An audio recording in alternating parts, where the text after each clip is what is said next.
Boa noite, estamos iniciando mais um programa hoje com você aqui, Ponto de Vista.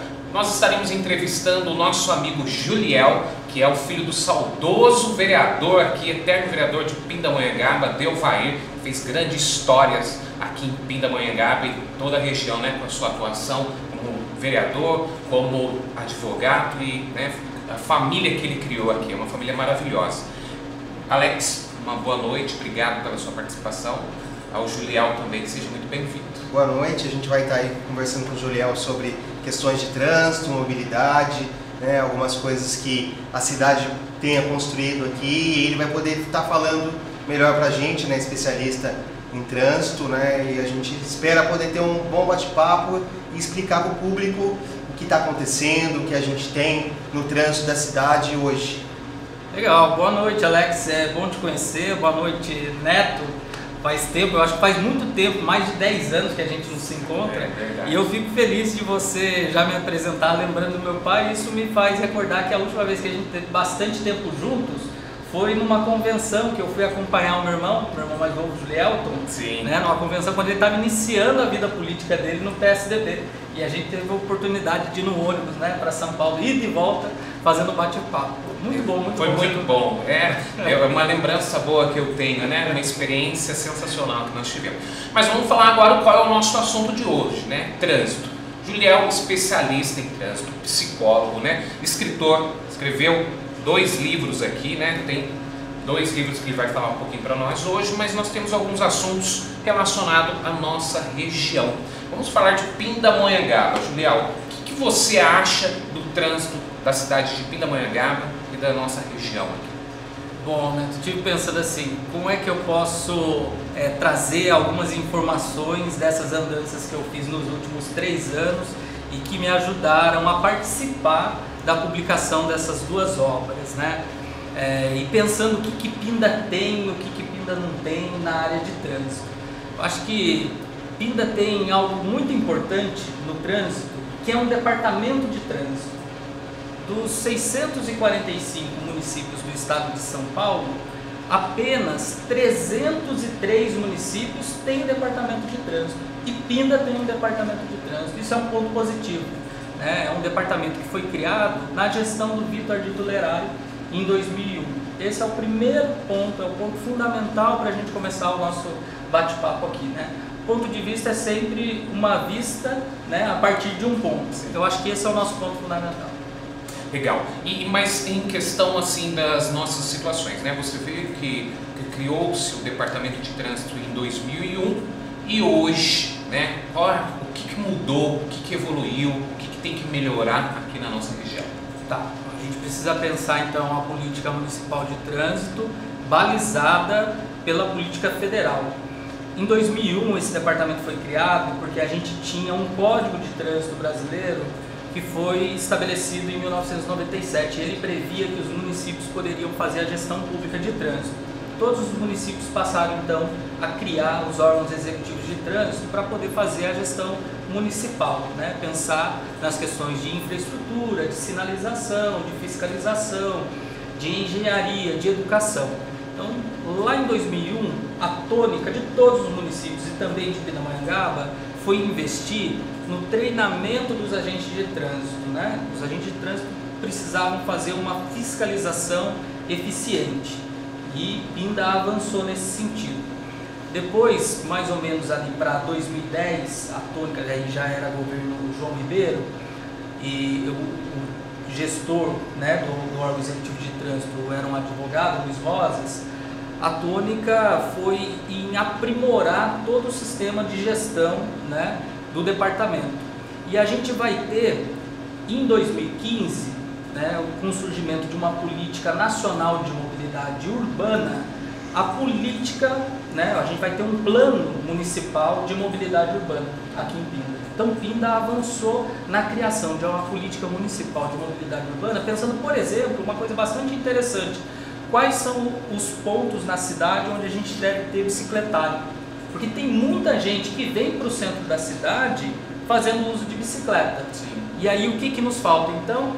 Ter ciclovia, ciclofaixa, porque se as pessoas vem para o centro da cidade usando bicicleta, a gente vai ter o compartilhamento do espaço público entre ciclistas, né, e motoristas, e isso pode gerar conflitos, daí pode gerar o que a gente chama de acidente não tem nada, né? Então, só para a gente pensar em 2 pontos fundamentais aí de Pinda, num primeiro momento, com a criação do Departamento de Trânsito, a gente tem os agentes de trânsito treinados para fazer fiscalização e depois o avanço na construção de um ambiente compartilhado, né, privilegiando outras formas de uso do espaço público. Você falando em questão, né, das ciclovias, né, ciclofaixas, né, ainda graças a Deus nós temos uma determinada situação que é bem positiva, né? Você vê que nós temos 4 quilômetros e quilômetros aí de ciclovia, né? E aí você vê no município os vizinhos, Taubaté, Caçapava, Aparecida, é algo que ainda não existe, né? Sim.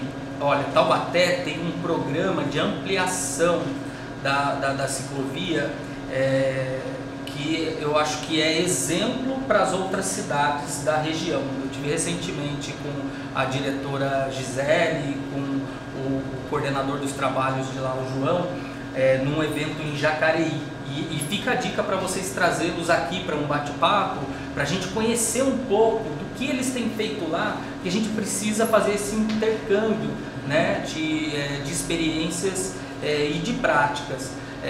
Eu acho que Pinda pode ainda aprender com Taubaté no quesito ciclovia, no quesito ciclofaixa. O que Pinda tem ensinado para as outras cidades é um programa de educação, né? O Edutran. Pinda é modelo nesse quesito e pode ampliar, né? Porque a gente precisa pensar na educação para o trânsito para além da atividade extracurricular. Esse é um tipo de educação para o trânsito. A gente tem uma série de outras modalidades. Eu vejo que é bem satisfatório, né? Criançadinha hoje, já é de muito tempo, né? Eu estava no ensino fundamental, tinha essa escolinha, né?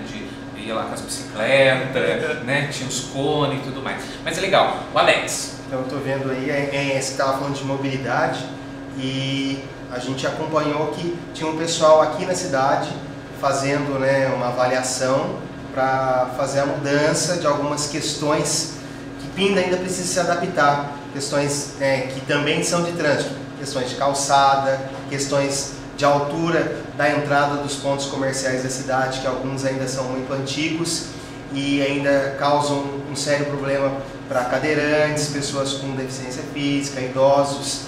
E como isso avança, o que você vê sobre essa situação?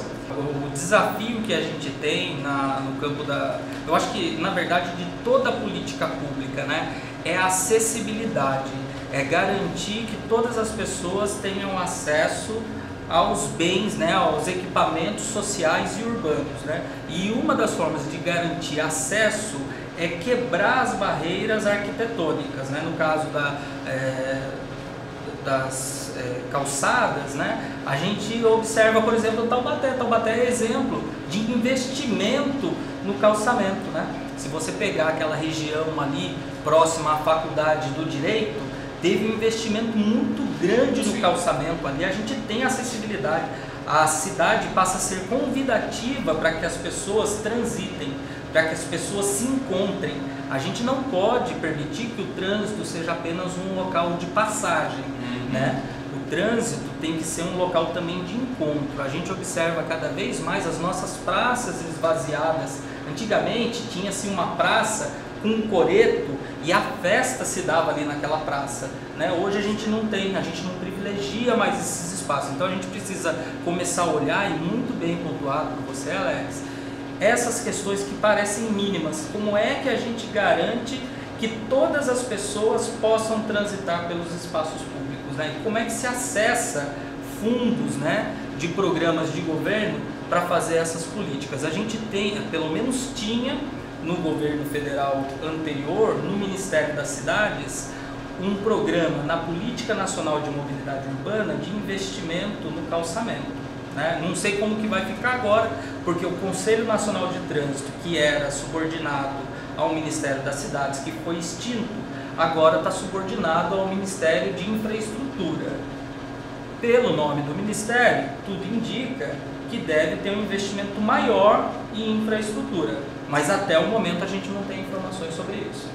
Excelente, vamos para um breve intervalo e voltamos já já com Juliel Modesto, que vai falando para você sobre o trânsito aqui da nossa região.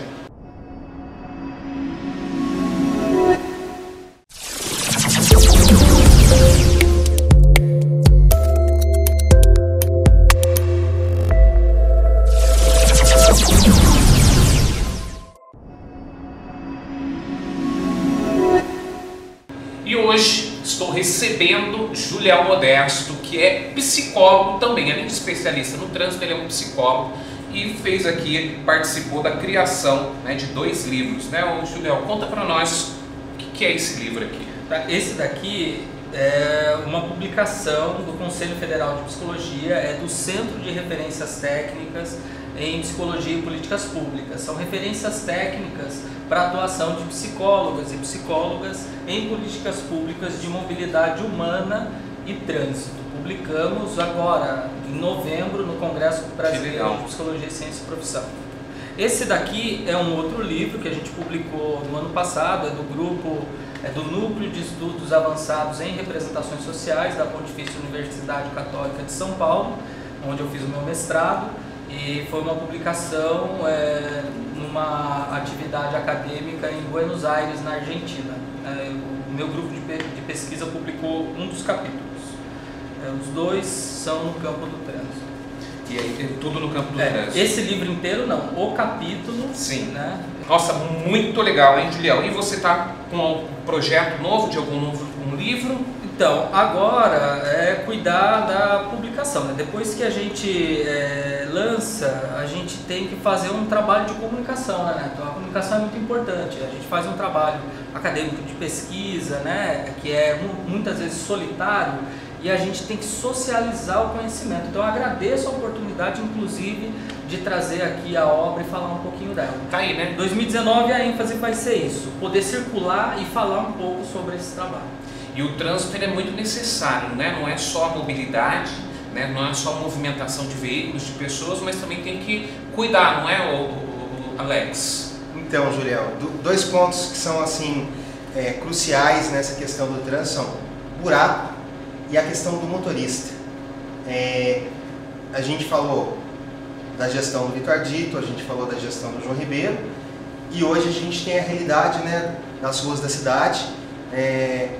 Muito buraco, muitas questões complicadas que os motoristas têm um problema, e isso pode causar vários acidentes, né, que podem gerar problemas não só para os motoristas, mas também para os pedestres, né, que estão ali no contexto desse trânsito, não tem como fugir, né, e até a gente tem alguns comerciais de televisão que falam que no trânsito somos todos pedestres, né, a gente não pode fugir desse conceito.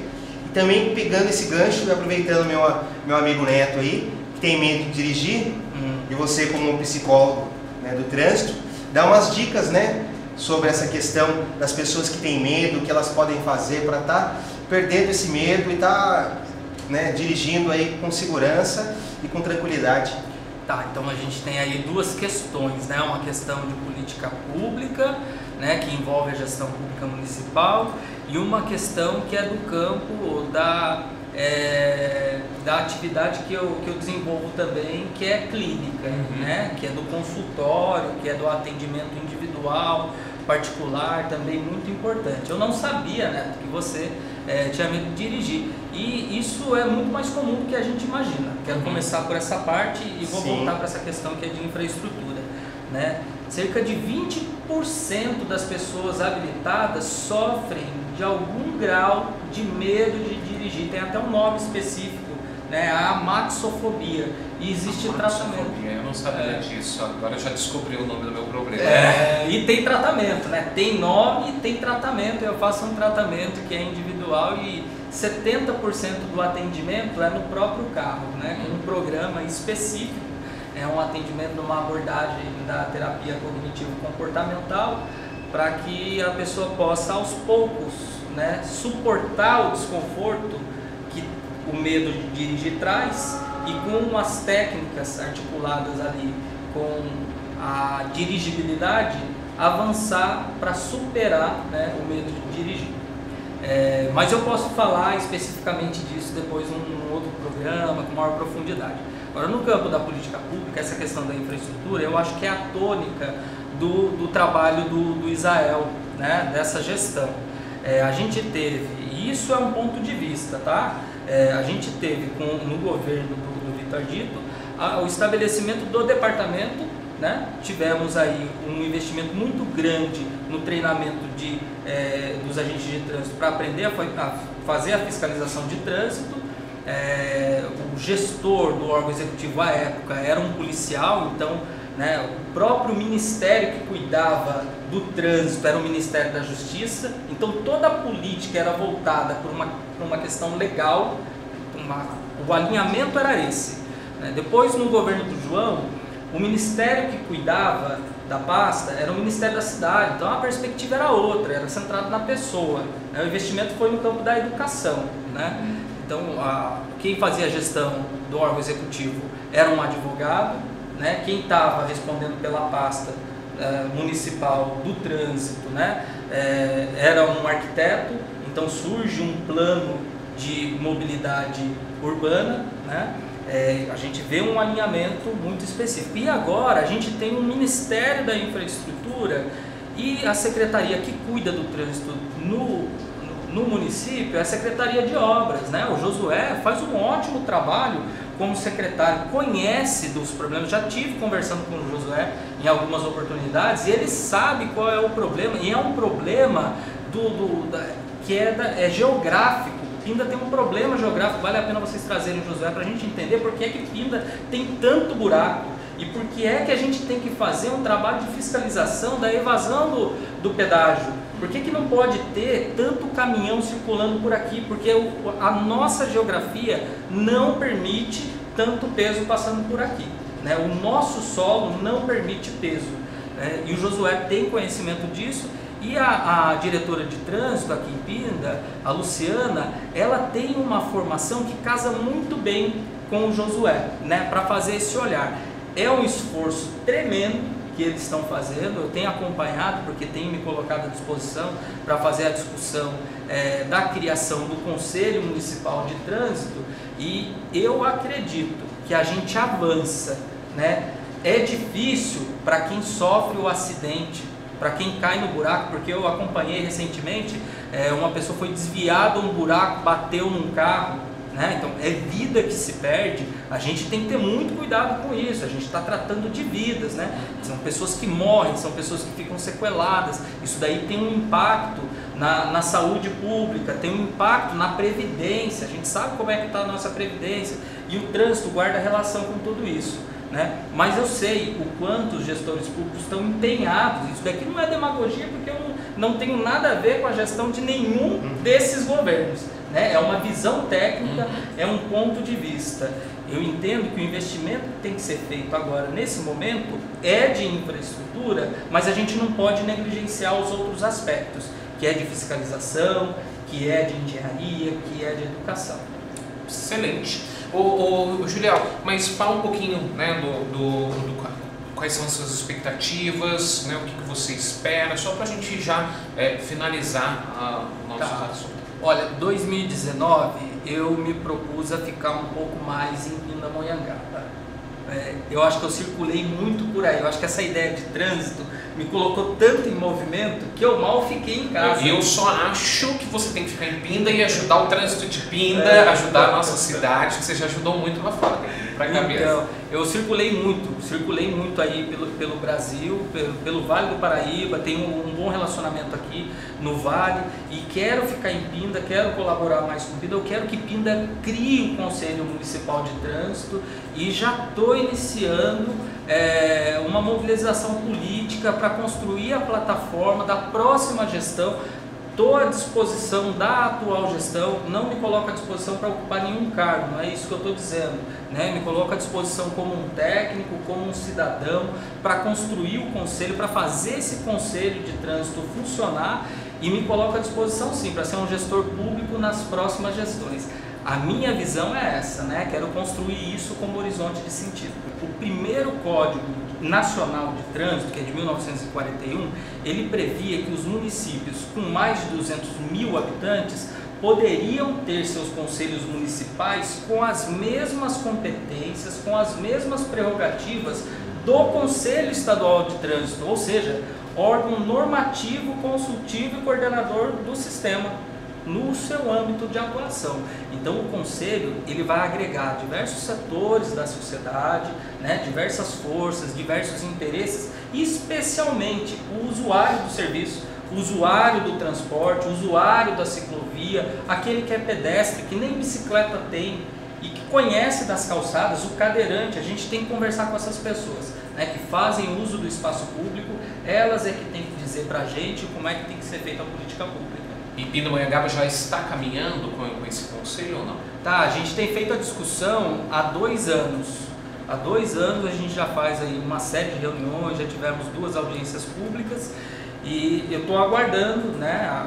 Eu acredito que a gestão esteja aí com algumas questões pendentes, né? Eu tenho acompanhado, não estou tão próximo da gestão, mas eu tenho acompanhado que tem alguma transição aí. Até acompanhei aqui numa entrevista da Gislene que tem a transição da equipe técnica, né? Então eu imagino que em razão disso deve ter ficado em suspenso a organização do conselho, né? Mas ele deve sair. Um curto tempo para falar do assunto, é muita coisa para ser falada, né, Juliel? A gente agradece a sua presença, a gente fica feliz com as suas informações, que a gente possa estar passando para o público algumas coisas ainda, mas a gente vai em outros momentos te trazer novamente para a gente falar mais especificamente dos assuntos, esmiuçar isso, que são muitas coisas para poder estar falando. Posso agradecer? Pode. Olha, eu quero agradecer, dizer que fiquei muito feliz. É importante que a nossa região tenha um programa como esse. Você é um comunicador nato, né? Eu fico feliz mesmo de ver aí a sua trajetória. Fico feliz de te conhecer, Alex. Desejo sucesso para vocês. Muito parabéns. Obrigado mesmo. Quero agradecer, né, ao Juliel, as pessoas que estão participando com a gente, ao Alex, meu parceiro aqui, e dizer que na próxima quarta-feira nós estaremos novamente aqui às 18 horas com o programa Ponto de Vista.